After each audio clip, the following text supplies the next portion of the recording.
Good morning. ক'ত যোৱা? ক'ত যোৱা?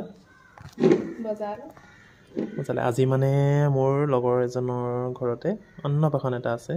সেইকাৰণে মই ভাবিলোঁ যিহেতু মই অলপ দূৰলৈ যাম, এটা বস্তু আনি থৈ যাওঁ আৰু এখেতে অন্নপ্ৰাশনত যাব।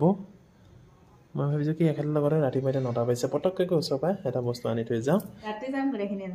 অ'কে। তথাপি বস্তুটো আনি থৈ যাওঁ। মই যিহেতু ট্ৰেইনত যাম, ট্ৰেইনত গ'লে তাৰমানে এইবোৰ মোৰ সুবিধা নহয় বস্তুখিনি আনিবলৈ, সেইকাৰণে ভাবিলোঁ এই বস্তুটো আনি থৈ যাওঁ পটককৈ। ব'লা।